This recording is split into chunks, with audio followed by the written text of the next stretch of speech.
devez avoir l'Esprit de Dieu pour être de Dieu, c'est certain. C'est pourquoi, lorsque l'époux y va, les vierges sages étaient prêtes. Et elles entrèrent avec lui dans la salle des noces et la porte fut fermée.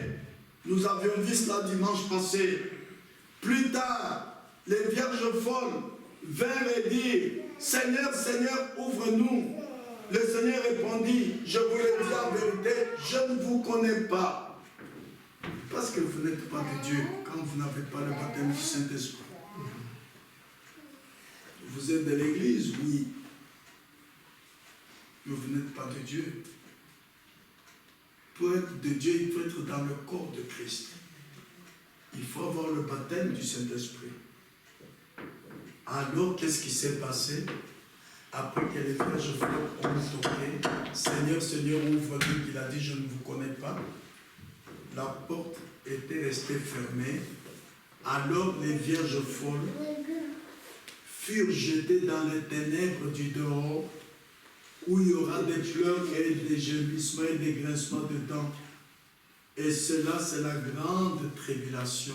Ah, frères et sœurs, saviez-vous que les vierges folles sont allées dans la grande tribulation, ensemble avec les incroyants et les soi-disant croyants, en train de pleurer et de crier pour tous les malheurs qui vont tomber sur le monde, et cette fléau qui aura.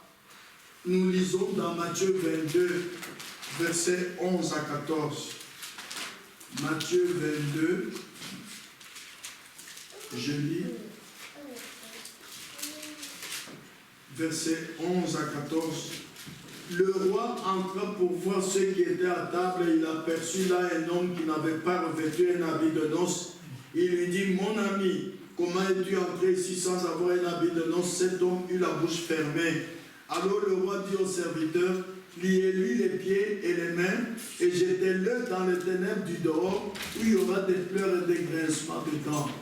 Car il y a beaucoup d'appelés, mais peu d'élus. Ah! Vous voyez, la grande tribulation, ne l'oubliez pas, il y aura des pleurs et des grincements de dents.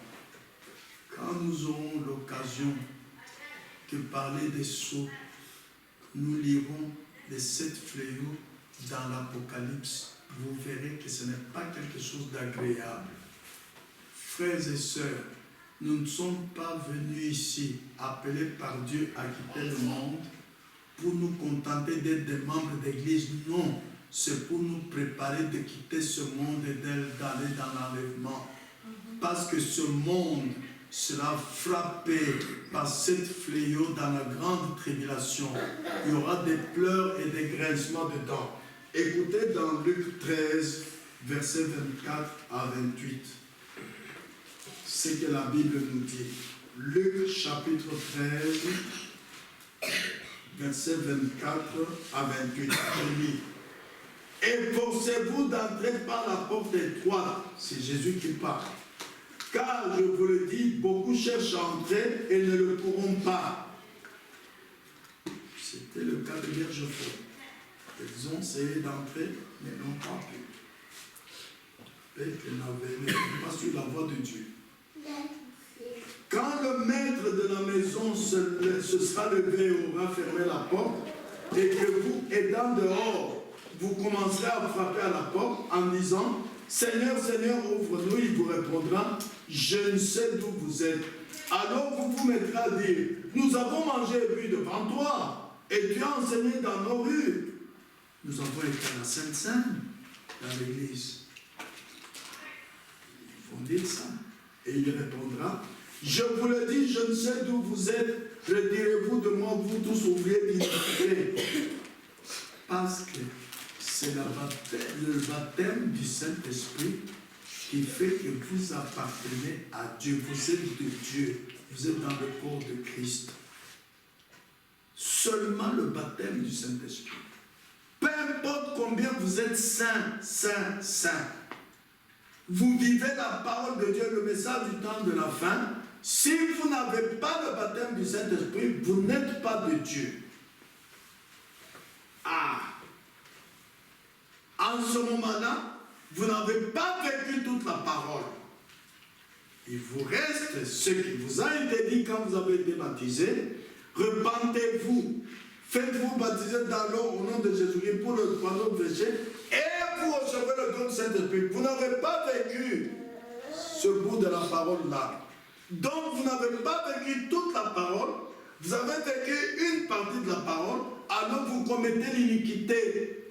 Parce que Dieu dit en Matthieu 4,4, l'homme ne vivra pas de pain seulement, mais de toute parole qui sortira de la bouche de Dieu.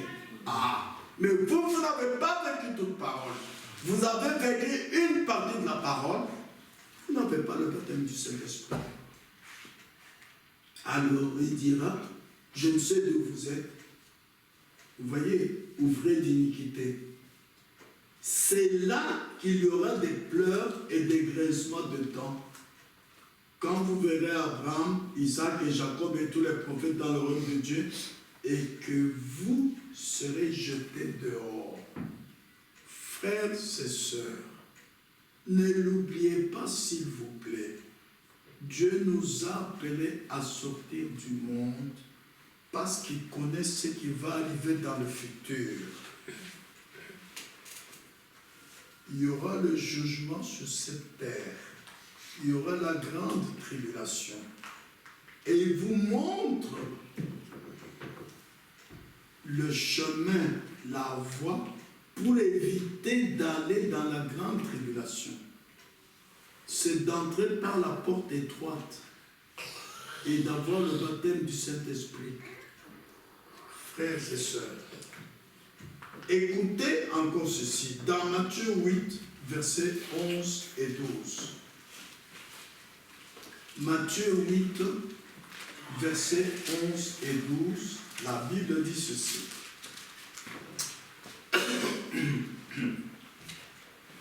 Or, je vous déclare que plusieurs viendront de l'Orient et de l'Occident et seront à table avec Abraham, Isaac et Jacob dans le royaume des cieux.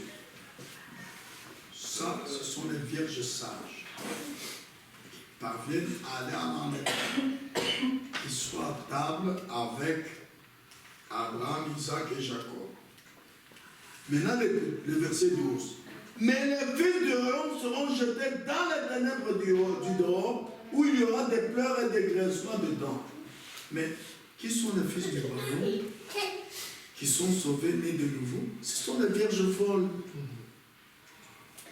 Quand Jésus a dit, quand ils ont frappé à la porte, ouvre-nous Seigneur, ils ont dit, je vous l'ai dit, en vérité, je ne vous connais pas.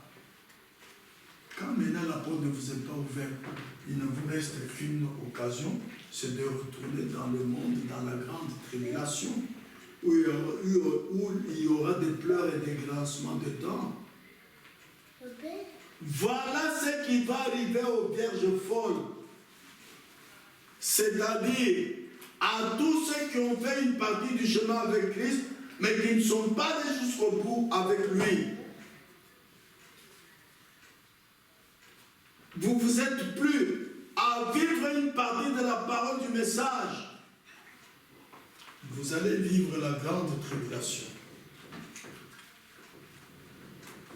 Là où il y a des pleurs et des grincements de dents. À tous ceux qui ont vécu une partie de la parole et non pas toute la parole. Ils se sont contentés d'arriver à la sanctification, mais pas au baptême du Saint-Esprit. À tous ceux qui se plaisent à vivre selon la chair. Or, la Bible dit, dans Jean 4, 24, Dieu est esprit. Il faut que ceux qui l'adorent en esprit et en vérité. Tu ne peux pas adorer Dieu en esprit tant que tu n'es pas baptisé du Saint-Esprit. À tous ceux qui ont le cœur impénitent. Ah, écoutez bien maintenant. Qu'est-ce que c'est que le cœur impénitent? Voici ce qui va arriver aux vierges folles et à tous ces gens-là aujourd'hui. La Bible dit dans Apocalypse 3, versets 2 et 3. Je lis Apocalypse 3.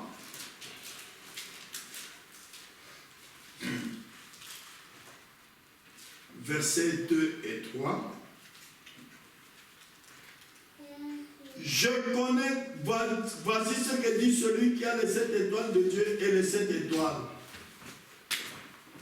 Voici ce que dit celui qui a les 7 esprits de Dieu et les 7 étoiles. Je connais tes œuvres. Je sais que tu passes pour être vivant et tu es mort. Sois vigilant et affermis le reste qui est près de mourir, car je n'ai pas trouvé tes œuvres parfaites devant mon Dieu. Rappelle-toi donc comment tu as reçu et entendu, et garde et repens-toi. Si tu ne veilles pas, je viendrai comme un voleur et tu ne sauras pas à quelle heure je viendrai sur toi. Repens-toi. Tout le monde arrive à pécher. Mais Dieu nous accorde la repentance. Mais il y a des gens qui, quand ils ont péché, ils ne se repentent pas. Ah! Les 5 vierges sages sont allées à l'enlèvement. Les 5 vierges folles, c'est ce que la Bible appelle le reste, elles ont manqué d'aller à l'enlèvement. Elles devront passer par le jugement parce qu'elles traversent la tribulation. Le jugement, nous l'avons lu dans Romains 2, versets 5 et 6. Je vous ramène là-bas dans Romains 2, versets 5 et 6. Mais par ton endurcissement et par ton cœur impénitent, tu t'amasses un trésor de colère pour le jour de la colère et de la manifestation du juste jugement de Dieu. Voilà la grande tribulation. La grande tribulation, c'est le jugement qui sera manifesté ici sur terre. Tous ceux qui n'ont pas obéi à l'évangile, tous ceux qui n'ont pas obéi à la parole, ils ont cru mais n'ont pas obéi à la parole de Dieu. Voyez. Verset 6, qui rendra à chacun selon ses œuvres. Ah, ce que tu fais, c'est ce qui va déterminer si tu seras jugé et que tu vivras la grande tribulation ou pas. C'est ce que toi tu fais, mon frère, ma soeur. Je lis dans le message des 10 vierges, au paragraphe 192, pour que vous receviez ce que Dieu a donné aux prophètes de notre temps.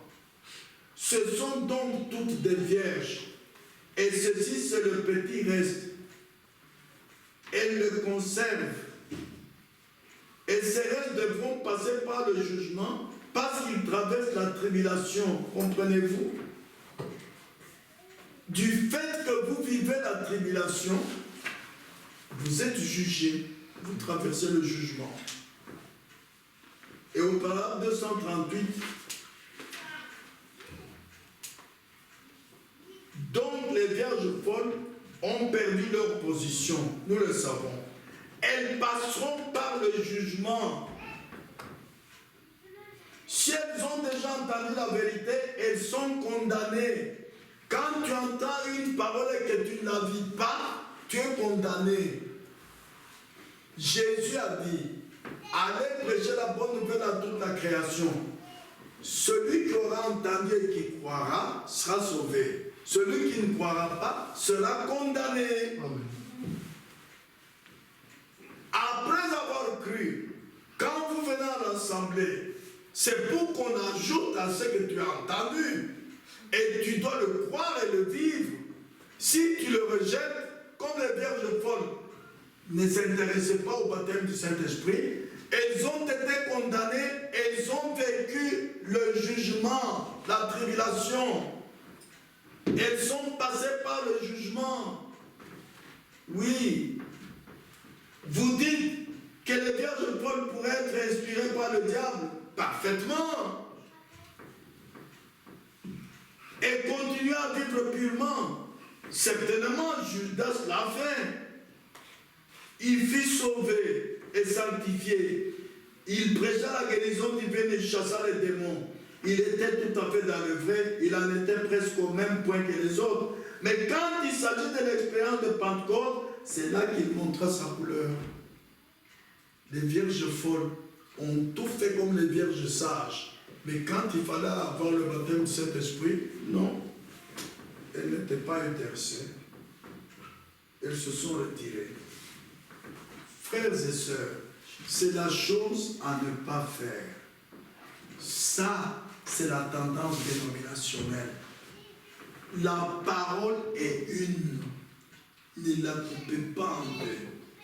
Acte 2, 38, c'est clair. Repentez-vous. Faites-vous baptiser au nom de Jésus-Christ pour le pardon de vos péchés et vous recevrez le don du Saint-Esprit. Comme vous êtes là, avez-vous reçu le baptême du Saint-Esprit, oui ou non? Si tu ne l'as pas reçu, tu n'as pas pris toute la parole. Tu as pris une partie de la parole, l'autre tu as rejeté. Oh, tu l'as bien entendu mon frère. Tu l'as bien entendu ma soeur. Et tu recevras le don du Saint-Esprit. Cette promesse est pour vous, pour tous ceux qui sont au loin, en aussi grand nombre que Dieu les appellera. Chaque fois que Dieu appelle quelqu'un, c'est pour l'accomplissement de la promesse du baptême du Saint-Esprit. Oh, mais pourquoi est-ce que tu ne l'as pas? Pourquoi?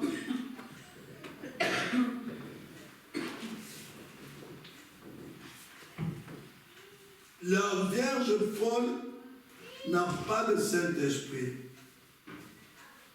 La Vierge folle n'a pas la révélation. C'est un croyant comme Caïn. Quand maintenant Dieu demande de lui donner une offrande, Caïn a cherché une offrande selon sa connaissance intellectuelle. Dieu aime les belles choses, Dieu aime les premières choses. Et il est allé chercher le fruit de son champ qui était beau. Mais Abel a attendu la révélation. La Vierge folle n'a pas la révélation.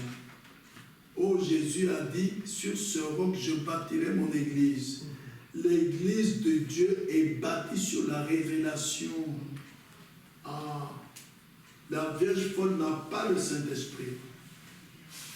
La Vierge folle ne s'était pas préparée à rencontrer l'époux quand il sera là. Nous savons tous que le sceau, c'est le Saint-Esprit. On trouve cela dans Apocalypse 9, verset 4. Je lis. Apocalypse 9, verset 4 dit ceci.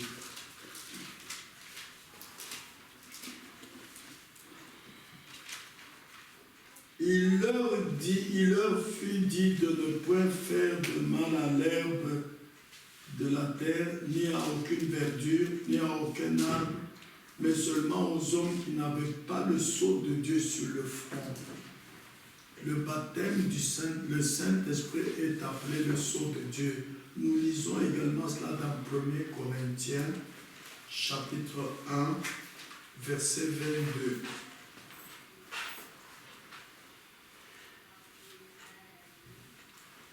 Les Juifs demandent des miracles et les Grecs cherchent la sagesse. Non. 2 Corinthiens, pardon, pas 1 Corinthiens. 2 Corinthiens 1, 22. Que dit l'Écriture? Lequel nous a aussi marqué d'un sceau et a mis dans nos cœurs les arts de l'Esprit. Le sceau, c'est le Saint-Esprit. Un sceau de Dieu à poser sur votre front, c'est quoi? C'est votre révélation. Votre révélation à vous. Depuis que vous avez cru, est-ce que Dieu vous a déjà parlé? Posez-vous la question. C'est cet ange qui vient vous apposer un sceau sur votre front. C'est ça votre révélation. Et sur votre main, c'est ce que vous faites, vos œuvres.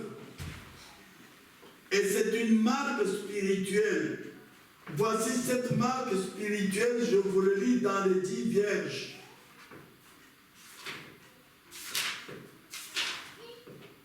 Ils furent remplis du Saint-Esprit et leurs œuvres étaient les œuvres de Christ. Ce n'est plus moi qui vis, c'est Christ qui vit en moi. Ils imposaient les mains aux malades et les malades étaient guéris. Ils firent toutes sortes de signes, de miracles et de prodiges. Et sur leur front était scellée la révélation qu'il était le Fils de Dieu. Et ils collaboraient avec lui, la divinité de Christ. Un véritable croyant baptisé du Saint-Esprit collabore avec Dieu. Alléluia. Ah. C'est pourquoi un temps viendra où l'Église commencera à se refroidir. Combien parmi vous ont remarqué ce refroidissement de l'Église ces dernières années? Vous avez remarqué ça? L'Église n'est pas comme elle avait commencé, même cette assemblée. Ce n'est pas comme ça qu'on avait commencé. Pourquoi? Le baptême du Saint-Esprit, la révélation, la collaboration avec Dieu. Frères et sœurs, n'oubliez pas ça. La marque que vous recevez sur le front et sur la main, c'est une marque spirituelle. Il faut le Saint-Esprit pour être de Dieu. Il faut le Saint-Esprit pour être préparé à aller à l'enlèvement, aller à la rencontre de l'époux. Si vous avez le Saint-Esprit, vous êtes une partie de Dieu. Vous faites les œuvres que Jésus-Christ dit. Rappelez-vous que la Bible dit dans Psaume, vous êtes des dieux, mais pourtant vous mourrez comme des hommes. Oui, vous êtes une partie de Dieu quand vous avez le baptême du Saint-Esprit. Les vierges folles étaient avec les vierges sages. Et les vierges folles n'avaient pas le Saint-Esprit. Alors que les vierges sages avaient le Saint-Esprit. Mais montrez-moi dans la Bible, où est-ce que vous avez vu les vierges sages parlant mal des vierges folles? Mais vous n'avez pas le Saint-Esprit, mais qu'est-ce qui se passe? Oh, c'est ce qui se passe aujourd'hui dans nos assemblées. Des frères se critiquent entre eux. Des sœurs, ce n'est pas biblique. Non. Quand Thomas, on lui a dit que Jésus est sauvé, il a dit, moi je ne crois pas quand je le verrai. Non, on peut dire, tu n'es pas... Non. Ah, on te laisse. Voilà ce que la Bible nous enseigne. Ne parlez pas mal des autres, dit la Bible. Les vierges sages n'ont jamais fait ça. Mais les vierges folles ne se souciaient pas de ce qu'elles n'ont pas le Saint-Esprit. Or, pour être baptisé dans l'eau, je vous l'ai dit, c'était clair, vous recevrez le don du Saint-Esprit. Il avait entendu. Les vierges folles, c'est ceux qui sont sauvés, sanctifiés par l'Esprit et qui ne vivent pas toute la parole qu'ils ont entendue. Et par leur endurcissement et par leur cœur impénitent, c'est-à-dire, ils font ce qui est mal, mais pour eux c'est bien, ce n'est pas mal.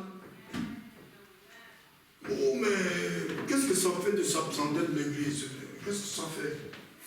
Ah, tu as transgressé la parole. Que dit l'Écriture?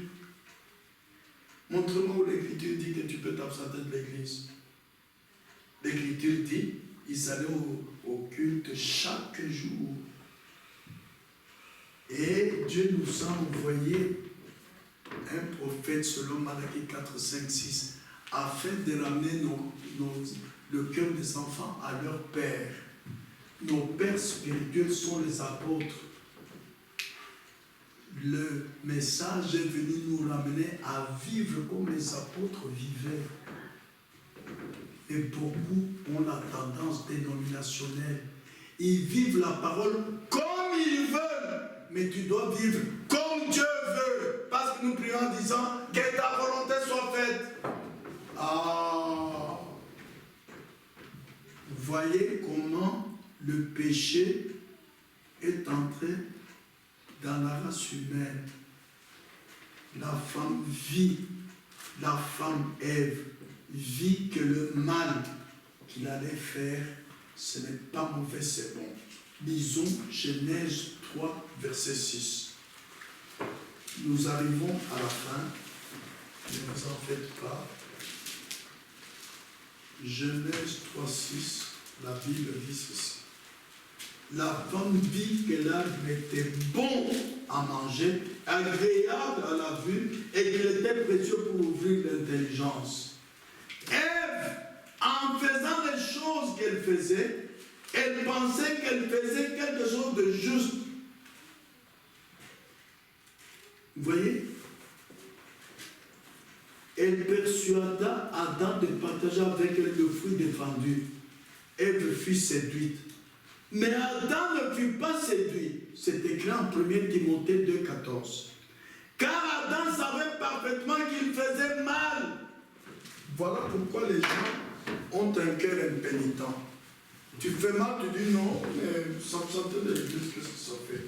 Arrivé en retard, qu'est-ce que ça fait? Non, là, tu as un cœur impénitent, mon frère, ma soeur. Ça te coûte quoi de te repentir? Là, tu as un cœur impénitent. Allez relire à la maison Romains 5, jusqu'à 10. Ceux qui ont un cœur impénitent, ils ramassent un trésor de la colère de Dieu pour les amener au jugement, à la grande tribulation. Parce que Dieu donnera à chacun selon ses œuvres. Il ne faut pas te connaître de dire, mais moi, ma famille c'était une famille chrétienne, on allait à l'église. Non. Il ne s'agit pas de la foi de ton père, ni de ta mère, ni de tes frères. Toi, seul, toi. Dieu donnera à chacun selon ses œuvres. Galates 4,30 dit, que dit l'Écriture? Voilà au jugement ce que Dieu va vous demander. Que dit l'Écriture? Adam savait parfaitement qu'il pouvait, ce qu'il faisait était mal. Nous pouvons lire cela.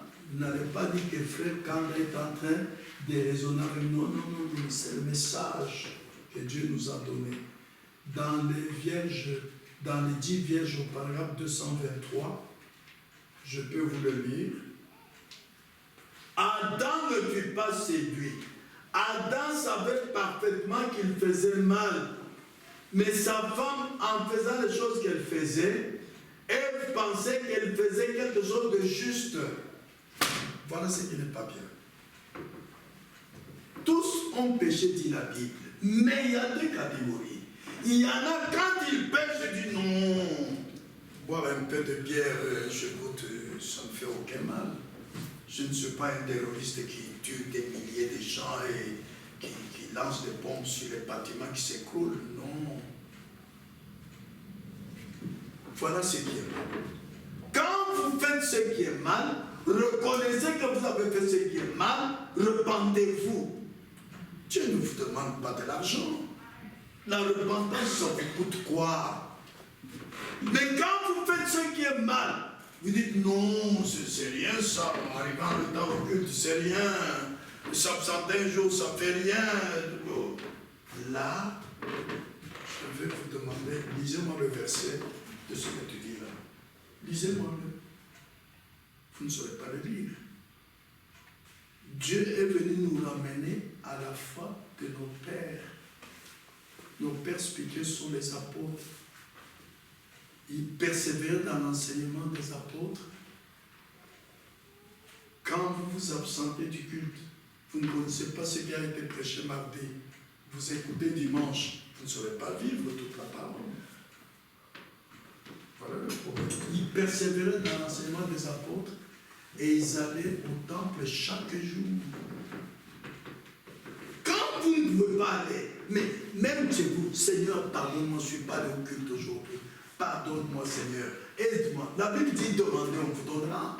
Demande au Seigneur de te secourir pour être capable de vivre toute la parole, de ne pas être comme les vierges folles. Elles ont fini dans le jugement, dans la grande tribulation. Et c'est là que vous finirez aussi. Ah, il y a un jugement futur. Vous ne le voyez pas. Il y a un enlèvement qui vient. Jésus revient. et l'épouse se prépare. Il n'y a qu'un seul moyen de se préparer, c'est d'avoir l'habit des noces. L'habit des noces, c'est le baptême du Saint-Esprit. Quand vous n'avez pas, vous allez rater l'enlèvement. Et quand vous ratez l'enlèvement, vous serez dans les ténèbres où il y aura des pleurs et des grincements dedans. La raison pour laquelle, c'est là que nous terminons. Vous savez pourquoi Ève fut séduite et Adam ne fut pas séduit? Est-ce que vous le savez? C'est parce qu'Ève n'a pas gardé la parole de Dieu tout entière. Ah! Donc, quand vous ne vivez pas toute la parole, vous serez séduit par Satan. C'est la voie par laquelle Satan séduit. Je veux vous le lire et on a terminé. Je vous lis 3 citations et nous avons fini. Faites bien attention, mes frères et sœurs. C'est le problème aujourd'hui. Les vierges folles sont restées assez longtemps pour recevoir une partie de la parole, mais pas toute la parole. L'église séduite reste assez longtemps pour recevoir une partie de la parole, mais pas assez longtemps pour recevoir toute la parole. Pourtant, ils sont sincères et honnêtes à ce sujet. Vous voyez? Écoutez maintenant au paragraphe 220. Durant ces âges de l'Église, il y a 2 esprits qui agissent de manière presque identique jusqu'ici. L'un est la dénomination, l'autre est le Saint-Esprit. Et Jésus dit, ils sont si proches qu'ils séduiraient les élus, même s'il était possible. Chacun de ces 2 esprits marque les siens pour le jugement futur. Vous savez pourquoi les élus ne peuvent pas être séduits? Vous l'avez entendu, hein? C'est quand vous vivez toute la parole. Satan ne peut pas te séduire. Mais quand tu vis une partie de la parole, l'autre tu ne vis pas. Ah! Et tu es dans les mains de Satan pour être séduit. C'est le cas d'Ève. Voilà pourquoi Dieu dit une femme ne peut pas prêcher. C'est ce qu'elle a fait au commencement. L'arme puissante que Dieu nous donne, c'est de vivre toute la parole. Alors Satan ne peut pas te séduire. Retenez ça. La femme a été séduite à cause de Genèse 3:6. Quand Satan lui a demandé, est-ce que Dieu a dit que vous ne pouvez pas manger? Il a dit non. Dieu a dit de tous ces arbres qui sont dans nous, nous pouvons manger. Mais celui-là, qui est au milieu du jardin, l'arbre de la connaissance, nous ne pouvons pas manger. Elle a récité la parole.